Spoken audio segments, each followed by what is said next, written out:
Salut, on se retrouve pour coder ensemble une calculatrice en HTML, CSS et JavaScript. On va tout de suite regarder le résultat final du projet. C'est cette calculatrice-là avec des petites touches. On a toutes les opérations de base et la touche égale qui permet d'évaluer le calcul affiché à l'écran. On va pouvoir aussi effacer l'écran en cours avec la touche C, juste ici, et on pourra enchaîner plusieurs calculs comme ceci.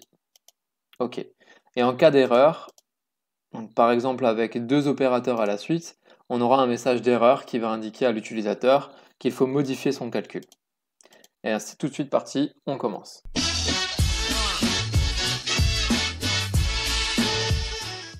Pour commencer le projet, je vous conseille d'installer un éditeur de code tel que Visual Studio Code qui sera très efficace. Une fois installé, vous pouvez choisir celui-ci ou celui de votre choix. Vous pouvez créer un dossier sur votre bureau et on va l'appeler calculatrice. Ensuite, il suffira de prendre le dossier et de le glisser-déposer sur le logo de Visual Studio Code afin de pouvoir ouvrir le dossier de travail directement dans le logiciel. On va regarder ensemble tout ce qu'on va faire à travers le tutoriel.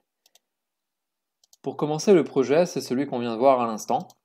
On va implémenter des fonctionnalités relativement simples et on va voir comment agencer le HTML pour pouvoir l'utiliser simplement en JavaScript. On va manipuler le DOM avec le JavaScript. Et enfin, en bonus, on mettra en forme avec du CSS la calculatrice pour qu'elle ressemble à ce qui est affiché à l'image juste à côté. Pour les fonctionnalités de la calculatrice, il y en aura plusieurs. La première, ce sera d'ajouter le nombre cliqué sur le bouton dans l'écran de la calculatrice. La deuxième, ça va être d'ajouter le nombre quand on va appuyer sur la touche du pavé numérique qui correspond au nombre. La troisième, ça va être de faire un calcul de ce qui est affiché dans l'écran de la calculatrice, soit quand on appuie sur la touche Entrée du clavier, soit quand on appuiera sur la touche Égal de la calculatrice. Et enfin, la dernière fonctionnalité, ça va être de supprimer le calcul en cours dans l'écran de la calculatrice, soit au clic de la touche Retour, c'est celle qui est au-dessus de la touche Entrée sur votre clavier, soit sur le bouton C qui est affiché à l'écran sur la calculatrice. On va commencer par écrire le HTML de base. Donc, je vous invite à retourner ici dans votre éditeur de code et on va commencer par créer un fichier index.html. Ok. Dans Visual Studio Code, vous avez un raccourci pour écrire plus vite en utilisant Emmet. Il suffit de taper un point d'exclamation et de sélectionner la première option. Ensuite, on va donner un titre. On va juste appeler ça calculatrice. Ok. Et on va aussi implémenter les autres fichiers dont on aura besoin. Le premier, ça va être style.css. Et le deuxième, on va l'appeler app.js. Donc style.css, c'est ce qui va contenir le style. Et app.js, c'est là où on mettra le JavaScript. Alors, pour commencer, on va importer les différents fichiers qu'on vient de créer dans le document HTML. Pour commencer, on va importer le CSS. Donc il suffit de taper link. Et on va importer le fichier, alors ./ pour dire que c'est dans le même dossier, et on va implémenter style.css. Pour le JavaScript, on va le mettre juste avant la balise fermante du body. Donc cette fois-ci, ça va être script, et on va sélectionner source, comme ceci. Toujours ./ pour dire qu'on est dans le même dossier, et on sélectionne app.js. Ok. On va regarder ce que ça donne pour l'instant. Alors, je vous invite à activer une extension qui est disponible dans Visual Studio Code qui s'appelle Live Server. Donc il suffit d'aller cliquer ici sur extension et Live Server, c'est celle-ci. Si vous ne l'avez pas déjà, vous pouvez l'installer. Et ça nous permet de voir le fichier HTML en live sans avoir besoin de recharger la page à chaque fois. Donc il suffit de cliquer ici sur Open with Live Server. Et normalement, ça doit ouvrir notre fichier. Ok, c'est bien celui-là. On va vérifier que le JavaScript fonctionne. On va juste mettre un console log. Hello. On vient ici sur Inspecter. Et dans console, on observe bien le hello qui vient de la première ligne de notre fichier JavaScript. Ok, donc a priori tout fonctionne. On va de nouveau enlever ça. Et c'est parti pour coder la structure de la calculatrice. On va reprendre en modèle l'exemple fini. Donc simplement, cette calculatrice, il y a un gros bloc qui est toute la calculatrice. Ensuite, on a un bloc à l'intérieur qui constituera l'écran de la calculatrice. En dessous, on aura un bloc avec toutes les touches à l'intérieur. Et chaque touche sera un bouton. Donc c'est parti, on commence par créer le bloc de la calculatrice. Je vais utiliser Emmet, c'est encore une fois le raccourci dont je vous ai parlé juste avant. Pour créer une div, il n'y a rien besoin de spécifier, et pour donner une classe, il suffit d'écrire point suivi du nom de la classe, je vais l'appeler calculatrice, puis on peut appeler sur tabulation, et ça crée automatiquement la div de classe calculatrice. Donc ça c'est notre div principale, c'est-à-dire la div qui contient toute la calculatrice. Maintenant à l'intérieur, on va créer une nouvelle div, puisqu'on a besoin d'une nouvelle boîte de classe écran, qui va constituer notre écran. Dedans on met rien, on la laisse comme ceci. Et en dessous, on crée encore une troisième div qu'on va appeler touche, qui va contenir toutes les touches dont on aura besoin. Si on reprend le modèle ici, on a 1, 2, 3, 4 touches, 4 colonnes de touches et 5 lignes de touches, ce qui fait au total 19 touches, puisqu'on a la touche égale qui va prendre 2 places. Donc on a besoin de 19 touches en tout. On va donc créer un bouton de classe bouton, comme ceci, fois 19, et là si on tape tabulation, ça va nous créer automatiquement 19 boutons. Alors, on va tout de suite remplir les boutons. Pour ceci, je vais décaler ça sur le côté, et je vais reprendre mon modèle pour voir toutes les touches que j'ai besoin d'écrire. Donc la première, ça va être un C. Pour passer d'une section à l'autre, il vous suffit d'appuyer sur tabulation, il va sélectionner automatiquement la ligne suivante. Et donc on va écrire nos lignes dans ce sens-là. Donc première ligne de gauche vers la droite, puis deuxième ligne de gauche vers la droite, etc. Donc c'est parenthèse ouvrante, parenthèse fermante, le signe divisé, 7, 8, 9, multiplié, 4, 5, 6, le signe moins, 1, 2, 3, le signe plus, 0, point, et enfin en égal. Ok. Donc là, a priori, on a tout ce qu'il faudra pour le HTML. On va regarder ce que ça donne. Je vais remettre ça en plein écran. Et on obtient une seule ligne avec tous nos boutons. Donc c'est normal, pour l'instant on n'a fait aucune mise en forme. Et je vous propose tout de suite de passer à la mise en forme basique du projet. On va regarder ensemble comment créer ça. Donc simplement le conteneur de base qu'on a appelé calculatrice, avec une classe calculatrice. On va le mettre en forme de sorte à ce que la première div elle soit au-dessus de la deuxième, qui contient tous les boutons. Et la deuxième div, on va créer une grille avec tous les boutons à l'intérieur. Donc concrètement, on va créer cette grille-là, d'accord, avec 4 colonnes et 5 lignes. 4 colonnes, 5 lignes en tout, et on va utiliser CSS Grid pour réaliser ça. Donc c'est parti, on retourne dans l'éditeur de texte, dans l'éditeur de code. On va aller cette fois-ci dans le fichier style.css et on va commencer d'abord par faire quelques resets globaux. Donc on va commencer par sélectionner tous les éléments. Je tape P0 pour faire un padding 0, M0 pour margin 0 et enfin box sizing border box. Ça permet d'enlever tout le style qui est donné par défaut aux éléments. Deuxième chose, le body. On va lui dire un max width de 100 view width, c'est pour dire qu'on prend toute la largeur possible. Height, donc la hauteur, on va prendre 100 view height pour dire toute la hauteur de l'écran en fait. Et ensuite, on va faire un display flex, donc pour mettre les éléments au centre. JCC pour Justify Content Center, Align Item Center, AIC.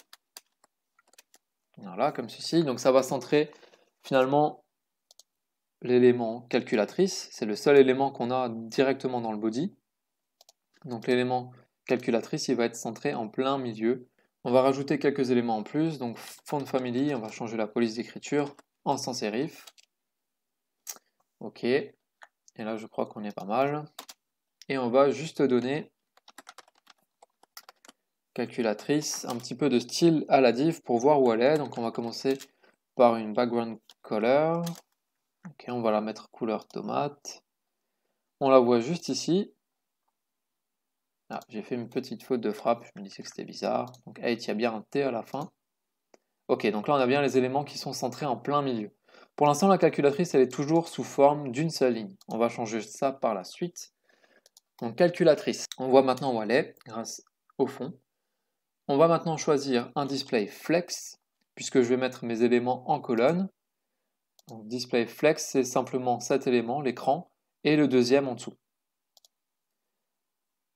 Donc display flex, et on va changer la direction, donc flex direction en colonne. Ok, on regarde ce que ça donne. Pour l'instant, rien n'a changé, tout simplement parce que l'écran, on ne lui a pas donné de taille pour l'instant, mais normalement il est au-dessus. Tant qu'il n'a pas de taille, il n'est pas visible.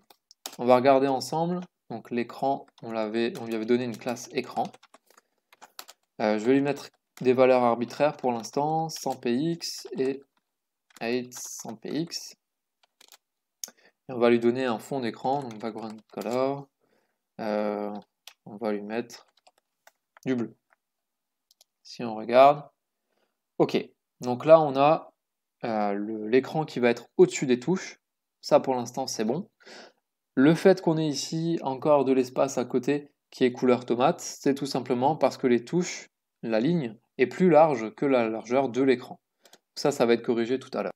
Pour la calculatrice, on n'a pas besoin de spécifier une taille, une largeur, on va le faire automatiquement. Plutôt, le DOM va le faire automatiquement en fonction de la taille que les touches vont occuper à l'intérieur de la calculatrice. Pour l'écran, au lieu de mettre 100 pixels de largeur, on va lui dire de prendre 100% de la largeur disponible. Pour la hauteur, on va lui mettre une valeur de 100 pixels. La couleur de fond d'écran, on va lui mettre un bleu clair. Alors, ça va être du RGB, 198, 237, 255. Vous pouvez évidemment mettre la couleur que vous préférez. Ensuite, on va lui mettre un petit peu de margin bottom pour faire de la place entre l'écran et les touches. On va mettre 10 pixels. Border radius, on va mettre 5 pixels pour mettre les coins arrondis de l'écran.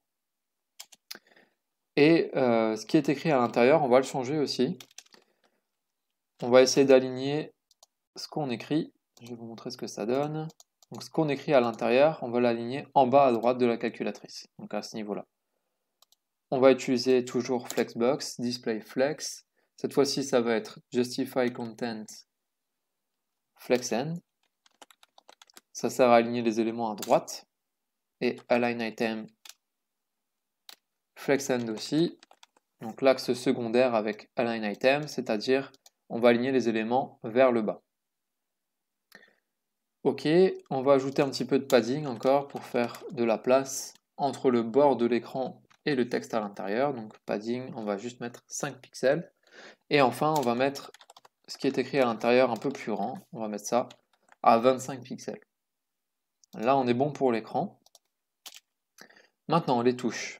On va sélectionner la div touche, c'est-à-dire celle-ci qui contient tous les boutons à l'intérieur. Et on va donner du style à tout ça. Donc pour l'instant, on a ceci.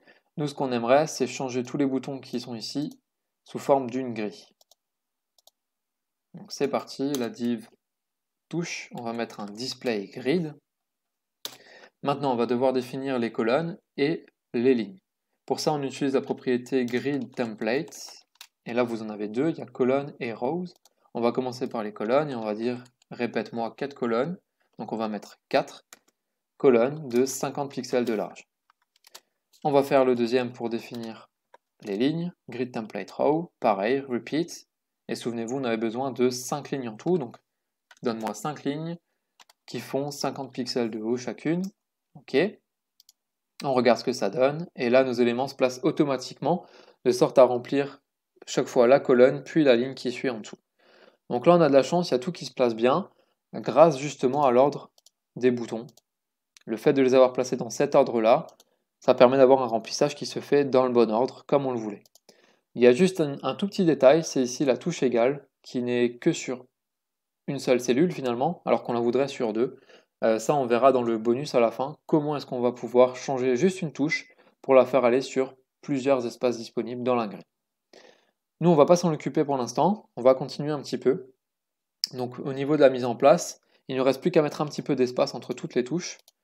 On revient ici et on va mettre un gap, donc grid gap. On va mettre 7 pixels, ça devrait suffire. Et là, ça permet de faire de l'espace entre les touches, que ce soit sur les côtés ou en haut et en bas. Ok, donc là-dessus, on est bon a priori. Il nous reste maintenant à voir la suite et on va passer au JavaScript à proprement parler. Donc comment est-ce qu'on va pouvoir récupérer les valeurs au clic ou à l'appui sur une touche? Alors première chose, pour comprendre ce qu'on va faire, on va avoir besoin d'étudier un événement qui a lieu en JavaScript et qui s'appelle keydown. Il faut imaginer ici la touche de votre clavier, comme si vous la voyez de côté. Quand on va appuyer sur la touche du clavier, il va y avoir un événement qui va se déclencher directement dans Windows, c'est-à-dire dans votre fenêtre de navigateur. Et cet événement, il s'appelle keydown. Donc keydown, c'est un événement qui se déclenche dès qu'on appuie sur une touche. Et il faut savoir que chaque touche possède un keycode, c'est-à-dire que la touche A aura un keycode. Alors j'en sais rien, ça peut être par exemple 1, la touche B aura un keycode qui sera 2, etc., etc. Chaque touche possède un keycode.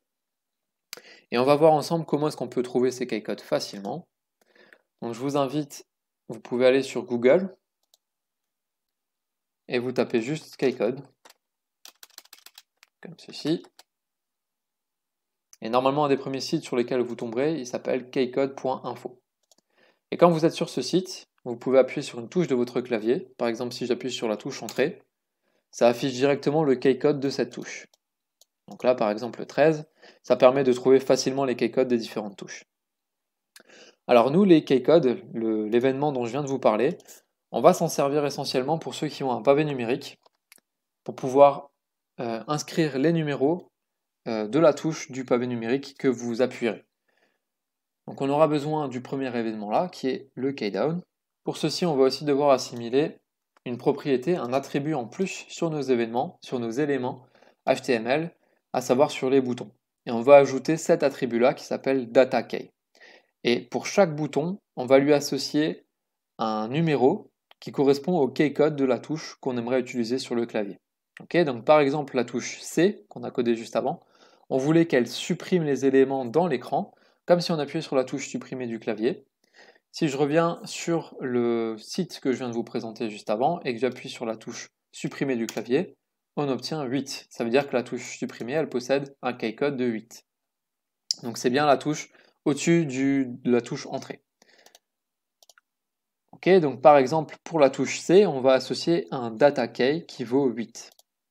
Alors les attributs data, vous ne pourrez pas les trouver tels quels sur Google, tout simplement parce qu'ils n'existent pas vraiment. Les data quelque chose, ça peut être data key, ça peut être autre chose à la place du mot key, ce sont des attributs qu'on va pouvoir inventer. C'est-à-dire que vous pourrez mettre le nom que vous voulez ici et donner la valeur que vous voulez ici. Basiquement, à quoi ça sert? Ça sert à attacher une valeur à un élément du code HTML. Donc, comment est-ce qu'on va pouvoir récupérer la valeur qui est associée à l'attribut data? En JavaScript, il suffira d'utiliser l'élément .dataset, le nom du dataset. Donc, par exemple, avec le bouton ici, on pourra taper le nom de la variable dans laquelle on aura récupéré l'élément bouton, .dataset.key. Pour le nom du dataset, ce sera juste key. Et ici, on récupérera la valeur de 8. Attention, ce sera sous forme de phrase, puisqu'on a ici entre crochets le 8. On va se servir de ça du coup pour pouvoir récupérer les touches qui sont affichées à l'écran et en même temps pouvoir associer le keycode de la touche en question. Avant toute chose, on va devoir récupérer les éléments du DOM. Donc on va aller cette fois-ci dans le fichier JavaScript. Et on va commencer tout de suite par récupérer les éléments du DOM. Je vais mettre un petit commentaire pour expliquer ça. Et on va commencer par récupérer toutes les touches de notre calculatrice. Donc pour récupérer les éléments, on va faire document.querySelectorAll. Et là, on va utiliser un sélecteur CSS. Donc je vous rappelle qu'on avait mis une classe bouton sur chacune de nos touches. On va mettre .bouton pour sélectionner tous les éléments qui ont la classe bouton. Ok. Maintenant, si on regarde à quoi ça correspond, je vais faire un console log des touches, donc ce qu'on vient de récupérer juste à l'instant. On va afficher la console. Et là, on obtient une node list. Alors une node list, ça ne va pas être un tableau et ça ne va pas être pratique du tout pour travailler. Donc on va transformer ça en un tableau en utilisant l'opérateur spread. Il suffit du coup de mettre une balise ouvrante de tableau, 3 petits points, et ici la balise fermante. J'enregistre, on revient dessus, et regardez maintenant, on obtient un tableau. Vous voyez, c'est sous forme de tableau, donc ça va être beaucoup plus pratique pour travailler avec, tout simplement parce que dans les node list, on n'a pas forcément toutes les méthodes associées au tableau. Donc ça, c'était la première chose à faire. Ok, donc maintenant qu'on a les touches, c'est bon. Et on va devoir ajouter les datasets sur chacune de nos touches. Alors, ça va être un petit peu long, donc ce que vous pouvez faire, c'est cliquer juste après le bouton, vous maintenez la touche Alt de votre clavier enfoncé et vous cliquez en dessous au même endroit. Ensuite, on va pouvoir écrire au même endroit partout d'un seul coup. On va mettre espace, data-du-milieu key est égal, et on va ouvrir ici de quoi écrire à l'intérieur. Donc pour les key codes, vous pouvez utiliser le site que je vous ai présenté juste avant, c'est-à-dire, il est où? Il est là.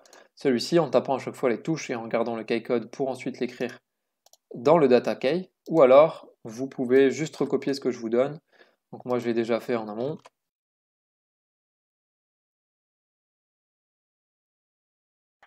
Ok, on arrive au bout, on a mis tous les key codes associés à chacune de nos touches. Et cette fois-ci, on va retourner dans JavaScript pour récupérer maintenant tous les key codes qu'on a associés à nos touches. Donc pour l'instant, on a récupéré uniquement, je vais juste remettre ça, le console log, on a récupéré les éléments du DOM sous forme de touches. Je vous remontre ça rapidement. Voilà, donc si on regarde un petit peu plus en détail, on a une liste avec énormément de choses. En fait, c'est toutes les propriétés qui vont être associées au bouton de classe bouton. C'est le tout premier qu'on a dans la liste, c'est pour ça qu'il y a un index 0, le deuxième, le troisième, le quatrième, etc. Donc finalement, ça représente des éléments HTML qu'on a ici, dans le tableau. Nos éléments HTML, ils vont avoir des propriétés. Et si on regarde plus précisément sous dataset, alors, est-ce qu'on le trouve? Dataset juste ici. On regarde. Dataset, il y a marqué key, puisqu'on a appelé notre dataset tiré du milieu key. On le retrouve ici avec la valeur associée. La première touche, c'est la C.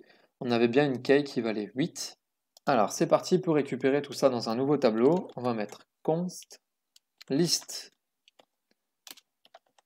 keycode. Nous, ce qu'on aimerait faire dans cette liste, c'est prendre chaque élément de notre tableau touche et en récupérer la valeur de la key de data key. Donc, comment est-ce qu'on pourrait faire ça facilement et efficacement avec JavaScript?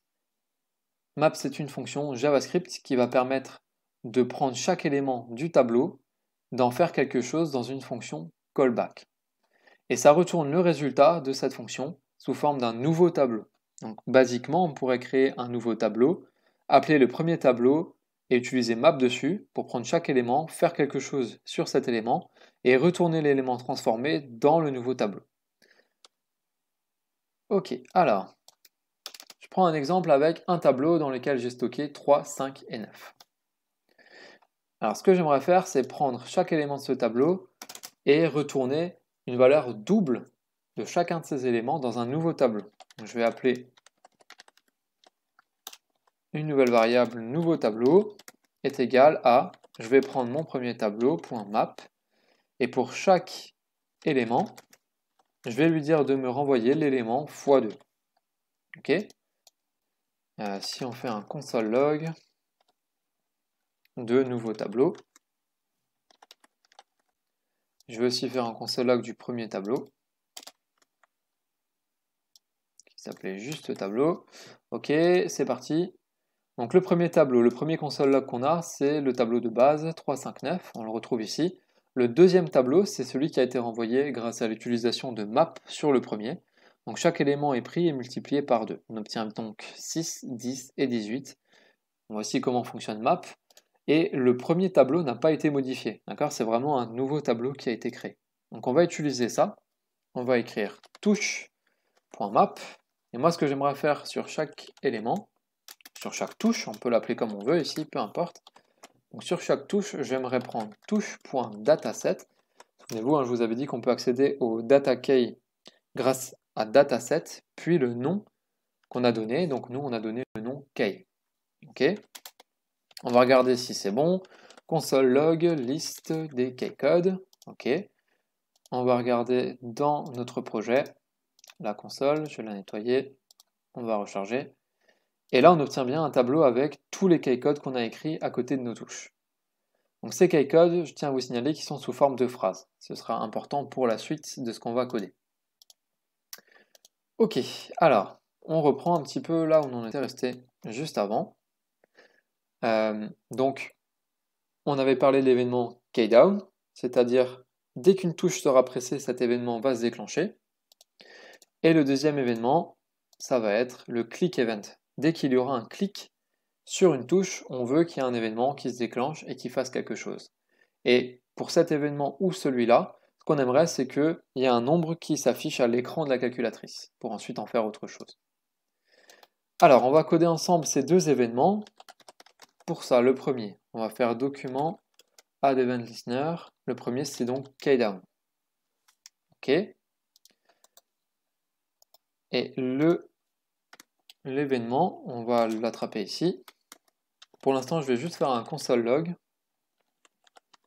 de cet événement. Ça veut dire que dès qu'il y aura une touche qui sera appuyée, je veux que l'événement soit affiché dans la console. Je vais faire de la place ici. J'appuie sur une touche, la touche 5 par exemple. Alors si vous regardez ici, il y a un événement qui a été imprimé à la console et on va avoir donc plusieurs propriétés associées, dont le keycode. Si on regarde le keycode, il est juste ici, touche 101. Okay, donc on retrouve la valeur du keycode dans notre code HTML.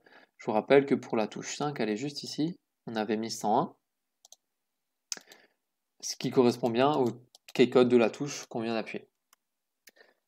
Donc ça, c'est pour l'événement. Maintenant, ce qu'on aimerait, c'est pouvoir récupérer la valeur de ce keycode.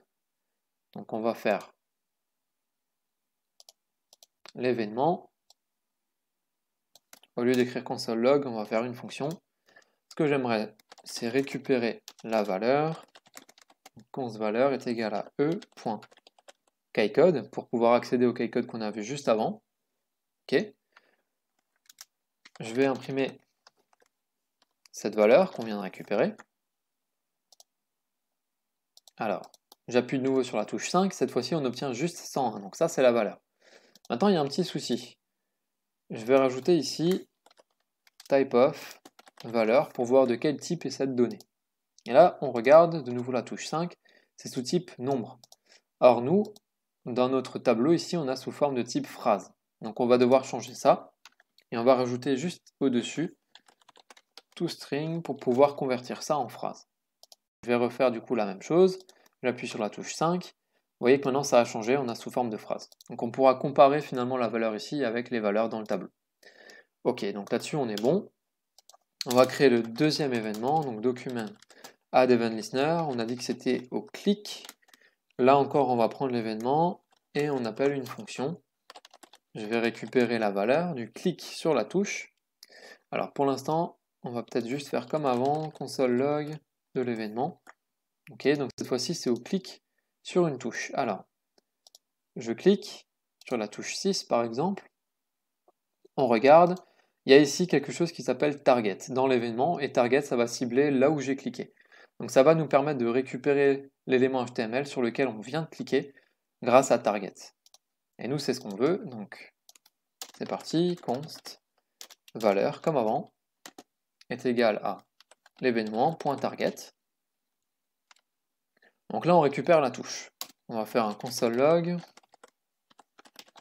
de valeur et je vais recliquer la touche 6. Cette fois-ci, on obtient l'élément HTML associé.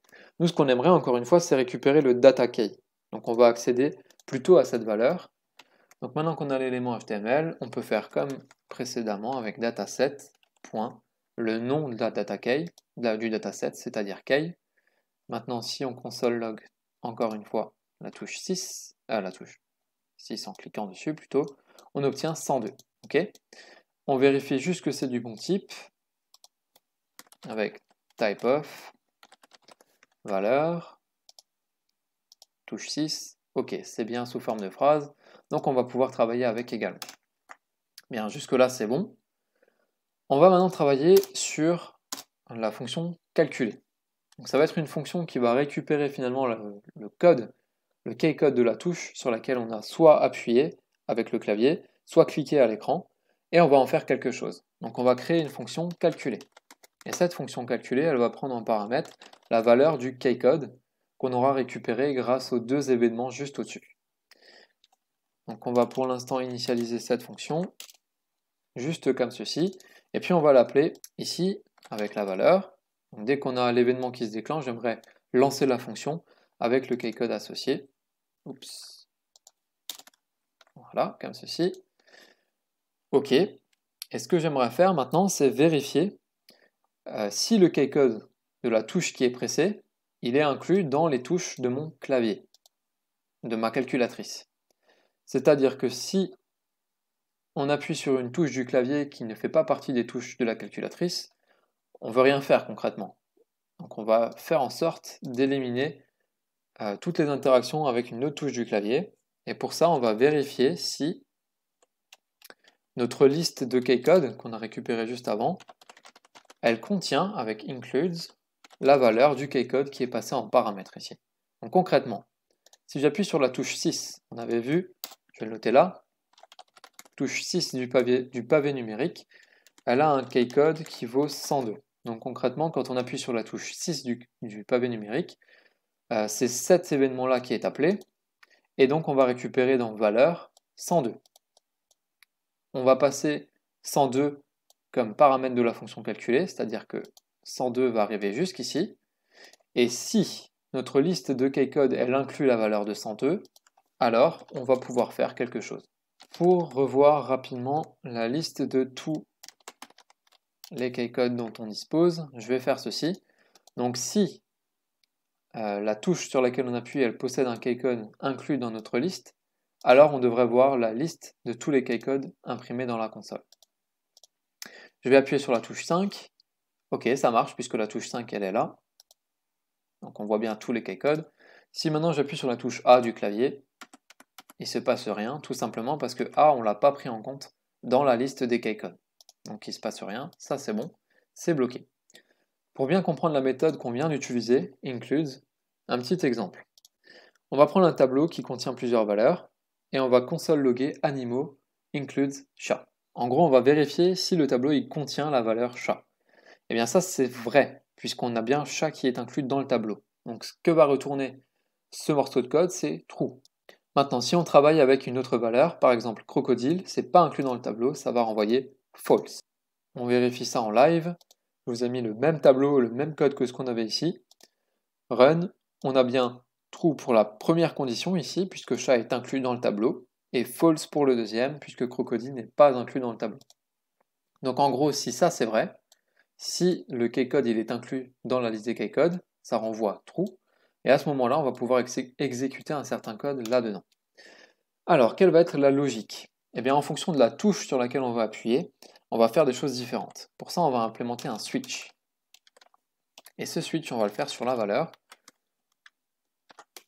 Et on va isoler deux cas spécifiques. Et les deux cas spécifiques sont les suivants, sur la calculatrice qu'on a ici.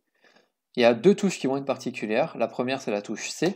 Quand on appuie dessus, ça va être un petit peu différent du reste des touches, puisqu'on va enlever tout ce qui est à l'écran. Pour la touche égale, c'est le deuxième cas particulier. Quand on clique dessus, on ne veut pas qu'il y ait égal qui s'affiche à l'écran, mais on veut calculer ce qui est à l'intérieur de l'écran. Donc on a deux cas particuliers. Alors première chose, on ne l'a pas encore fait, mais on va récupérer l'écran, la div écran du DOM. Je vais enlever ça. On va mettre const écran est égal à document.querySelector. Cette fois-ci, je vais prendre celui-là. Écran, et donc là ça va récupérer la première valeur qui possède une classe écran, il n'y en a qu'une seule, ça tombe bien. Donc on va récupérer la div écran avec ceci. Ok. Alors dans le switch, le premier cas, c'est quand on appuie sur la touche C, c'est-à-dire la touche supprimer. Donc la touche supprimer, on regarde, on avait dit que c'était un keycode de 8. Donc dans le cas où la valeur elle vaut 8,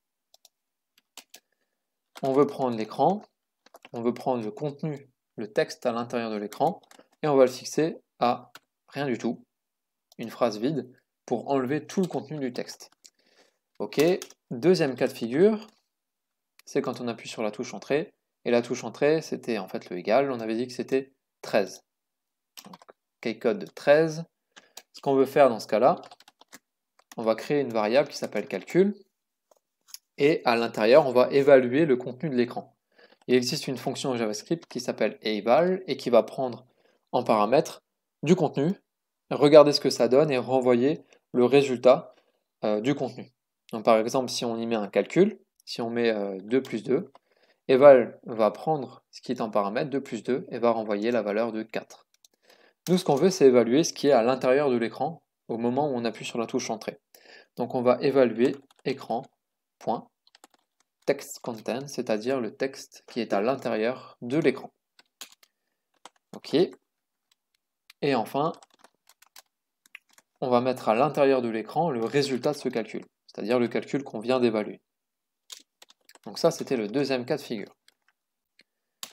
Et maintenant, pour toutes les autres touches qu'on a, donc toutes les autres qui sont en grise, ce qu'on veut, c'est simplement qu'à l'appui sur la touche, au clic ou au moment où on presse sur la touche du clavier, on veut la même chose, donc on va mettre un cas de défaut, c'est que cette valeur de touche, elle soit affichée à l'intérieur de l'écran. Alors là, ça va être un petit peu plus compliqué. On va commencer par récupérer l'index du keycode, puisque je vous rappelle qu'ici on reçoit un keycode, l'index du keycode dans le tableau. Alors, index keycode est égal à list keycode.index of du keycode sous valeur. Donc là, en gros, ce que ça va faire, c'est regarder le keycode qu'on a reçu ici, prendre le tableau list keycode, regarder l'index de cette valeur-là à l'intérieur de la liste et renvoyer l'index en question. On vérifie l'index de façon à obtenir une valeur qu'on va pouvoir réutiliser dans le deuxième tableau. Puisque je vous rappelle que finalement, les éléments HTML qu'on avait pour chaque touche, ils sont dans le même ordre que les keycodes qu'on avait rentrés ici. Donc l'index d'un keycode ici correspondra à l'index de la touche associée dans l'autre tableau. On récupère du coup l'index et on va réutiliser cet index dans le tableau touche pour pouvoir récupérer juste la touche sur laquelle on a appuyé. Donc la touche sur laquelle on a appuyé, c'est le tableau touche à la valeur index keycode qu'on vient de déterminer juste au-dessus. Et enfin, on veut afficher du coup la valeur à l'écran, écran.textContent plus égal pour ajouter touche.innerHTML.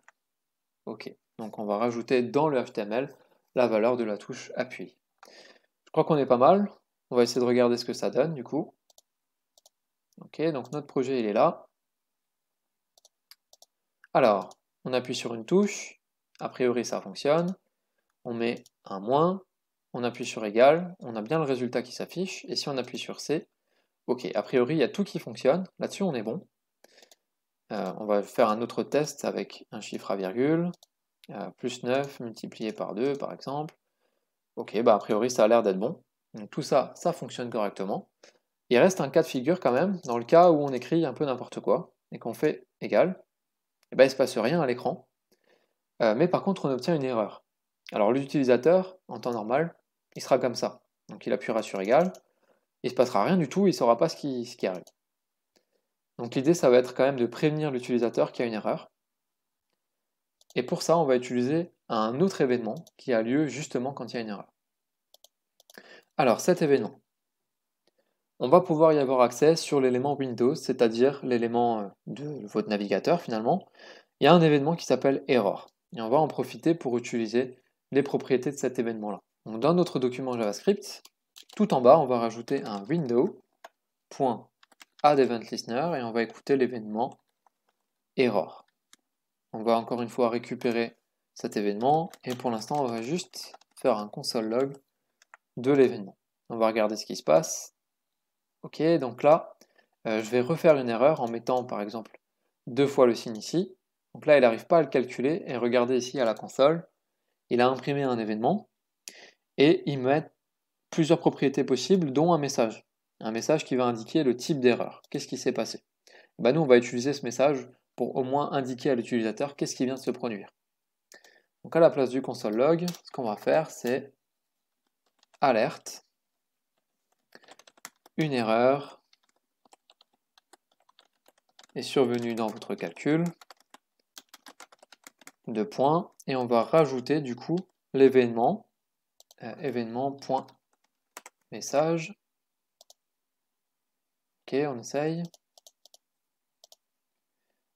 On obtient du coup le message qui apparaît à l'écran avec une erreur est survenue dans votre calcul plus le message lié à l'erreur. Donc là, il dit clairement qu'il y a le signe étoile, donc multiplié, qui est en trop dans notre calcul. Donc ensuite, on sait qu'il faut supprimer et recommencer le calcul. Ok, je crois qu'on est bon pour les fonctionnalités de base de votre calculatrice.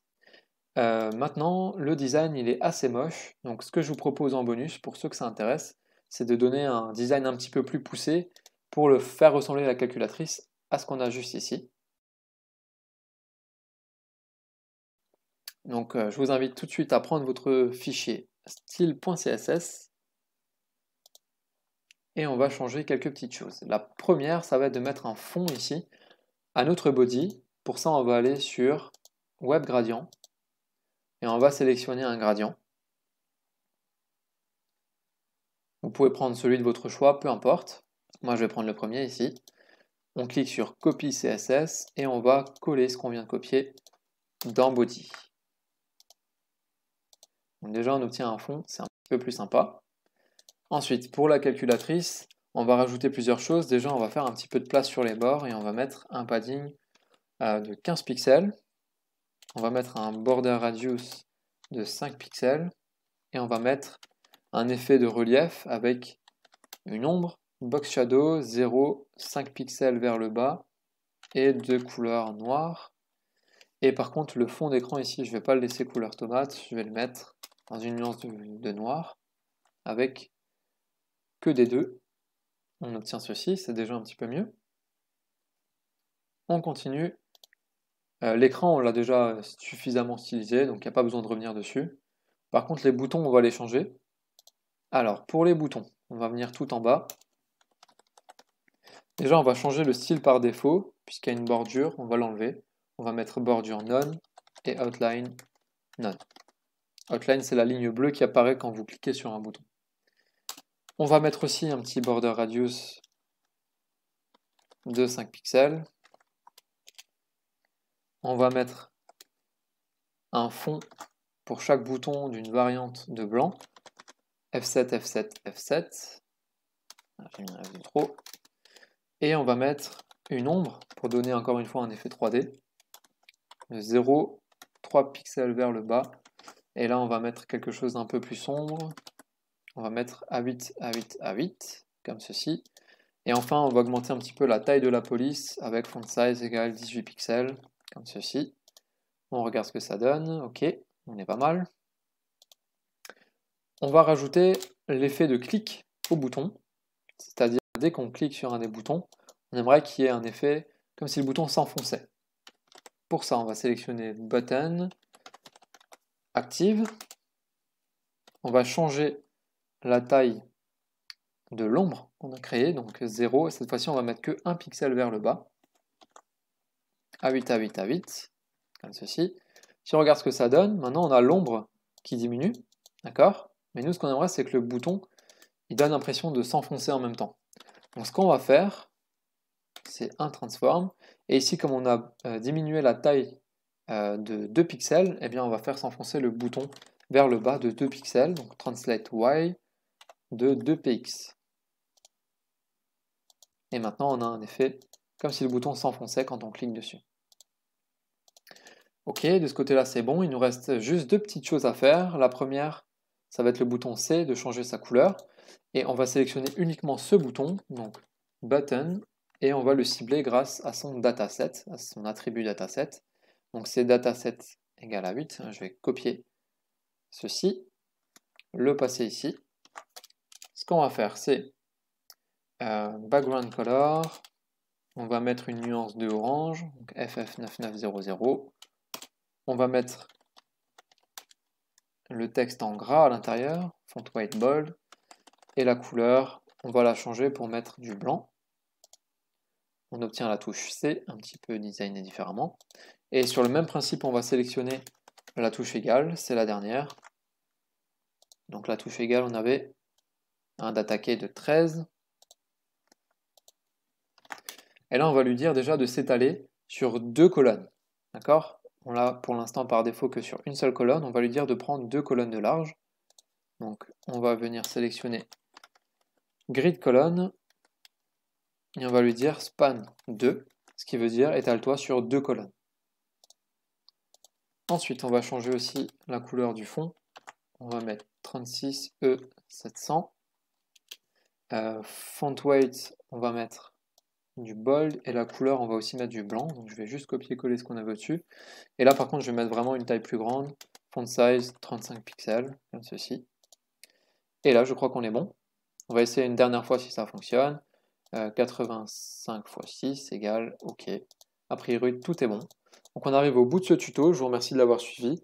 Et on se retrouve dans un autre tuto. A plus!